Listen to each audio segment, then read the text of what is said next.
Hello hi welcome to Suman TV Warangal. ఈ రోజు అయితే మనం గాజీపేట్ దర్గా సమీపంలోనే ఉన్న గెచ్చమనే ప్రార్థనా మందిరం అనే చర్చ్ లో అయితే ఉన్నామండి. మరి ఇక్కడైతే క్రిస్మస్ వేడుకలు చాలా ఘనంగా జరుగుతున్నాయి. మీరు చూసినట్టయితే ఇక్కడ డెకరేషన్స్ కనివ్వండి, డెకరేషన్స్ తో పాటు లైట్స్ అన్ని కూడా చాలా కలర్ఫుల్ గా ఉన్నాయి.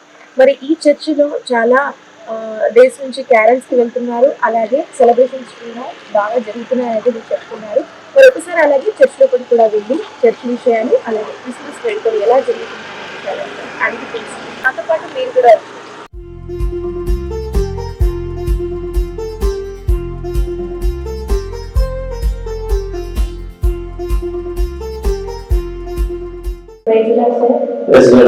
ఎలా ఉన్నారు? ముందుగా క్రిస్మస్ శుభాకాంక్షలు. మీకు కూడా క్రిస్మస్ శుభాకాంక్షలు తెలియజేస్తున్నాం. సుమన్ టీవీకి యాజమాన్యానికి అందులో ఉన్న సిబ్బంది క్రిస్మస్ శుభాకాంక్షలు తెలియజేస్తున్నాం. Thank you sir. ఎంతకాలం నుంచి గెచ్చమని ప్రార్థన మందిరం చర్చిలో పాస్టర్ గా ఉన్నారు? 2011లో అప్పటి నుంచి. ఓకే, అంటే స్టార్టింగ్ లో అంటే మీరు ఏమైనా ఫేస్ చేసి ఉన్నారా అంటే ఇక్కడ స్థాపించినప్పటికీ ఇప్పటివరకు? అవునన్నా, ప్రారంభంలో ఈ స్థలం ఒకటే మాకుంది. అయితే మాకున్న కొన్ని పరిస్థితులను బట్టి ఈ స్థలాన్ని మేము నష్టానికి ఆత్మహత్య చేసుకోవాలన్న ఉద్దేశంతో మన ఇక్కడ వచ్చింది. ఆ సమయంలో ఈ స్థలంలో అయితే ఎవరికి తెలియదు కదా అనుకున్నాం, అడవిలో లేదు కనుక ఆ ఉద్దేశంతో మేము ఇక్కడికి వచ్చి చివరిసారిలో మేము ఇంట్లో కలిసి ప్రార్థన చేస్తున్నప్పుడు దేవుని ప్రేరేపణ కలిగింది. పరిస్థితులకు పిలిచారు, మిమ్మల్ని దీవిస్తామని దేవుడు అతను మాట్లాడడం జరిగింది. ఆ విధంగా అప్పటి నుంచి ఏదో ఈ స్థితి వరకు దేవుడు తీసుకుని వచ్చి సంఘస్థులు కానివ్వండి, అంటే చర్చ మొత్తం నీటిపోయింది, చాలా మంది వస్తున్నారు, మనకి చాలా సంఘస్థులు చూసాం. ఎలా అనిపిస్తుంది? చాలా సంతోషం. దేవుడి కార్యాలు దేవుడు చెప్పారు కదా, ఏ స్థితిలో ప్రారంభించాం ఆ స్థితిలో ఈ రోజు అలాంటి స్థితిలో ఉన్న కుటుంబాలన్నీ దేవుడి దగ్గరికి నడిపిస్తూ ఉన్నాడు. అద్భుతమైన సాక్ష్యాలు.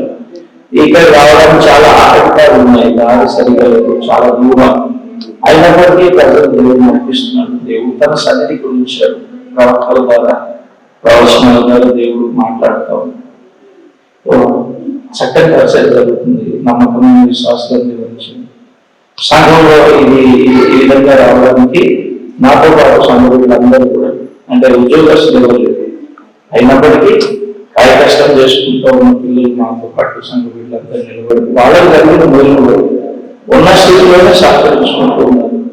ఆ విధంగా దేవుని ఆశీర్వాదం చాలా సంతోషంగా ఉంది.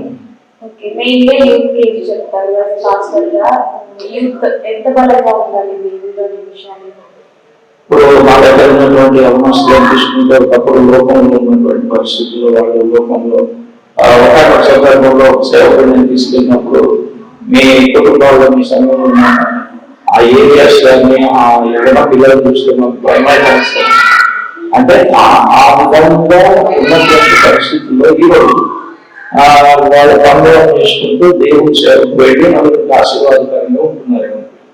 ఎవరైనా యవనస్తులందరూ కూడా వాళ్ళకి దేవుడు బలం ఇచ్చారు, ఆరోగ్యం.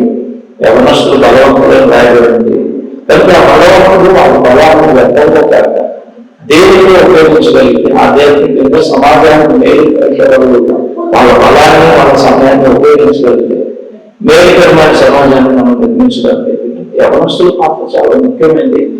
తప్పకుండా వాళ్ళ రక్షణ పొంది దేవుని ప్రేమను తెలుసుకొని దేవుడు అన్నాడు నేను వాళ్ళు అలాంటి ఆధ్యాత్మికమైన ప్రేమలో సేవా సంబంధమైనటువంటి ప్రేమను కలిగిన వాళ్ళు దేవుడి ప్రేమను తెలుసుకుని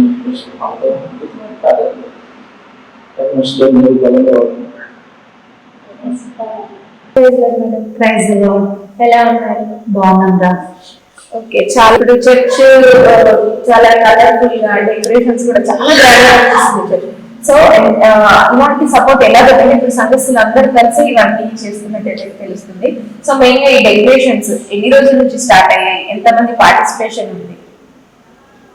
డిసెంబర్ 10th నుండి ప్యారెస్ స్టార్ట్ అయ్యిందా, 20th నుండి ఈ డెకరేషన్ స్టార్ట్ అయింది. ఓకే, క్యారెట్స్ లో ఎంతమంది పార్టిసిపేషన్?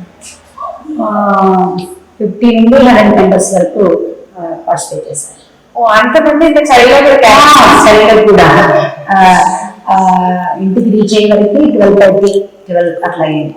ఓకే, అంటే ఇప్పుడు ఎక్కడ వరకు లాస్ట్ టైం? మేబీ రేపటి వరకు లాస్ట్ అండి. ఈ రోజు మినీ క్రిస్మస్ ఉంది. ఓకే, ఇప్పుడు జీసస్ పుట్టిన సందర్భంగా మనం ప్రపంచవ్యాప్తంగా క్రిస్మస్ జరుపుకుంటున్నారు. ఒక చిన్న క్రిస్మస్ సందేశం ఏంటి సార్?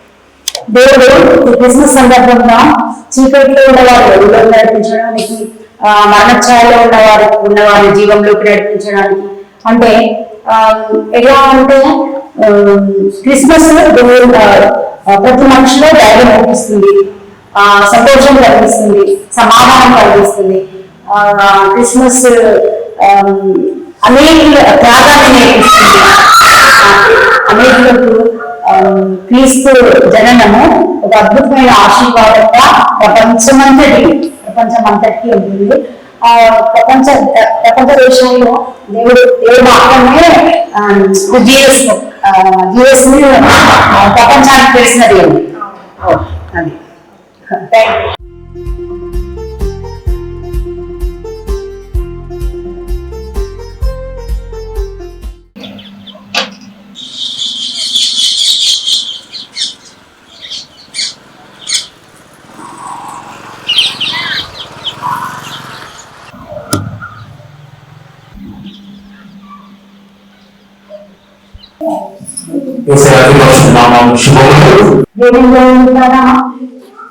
మన సమస్యలు ముందుకుండా దేవుడి వైపు చేస్తే ఖచ్చితంగా ఆయనే మనకు విడుదలిచ్చి విజయం ఇచ్చి మనల్ని ఆశీర్వదిస్తాడు.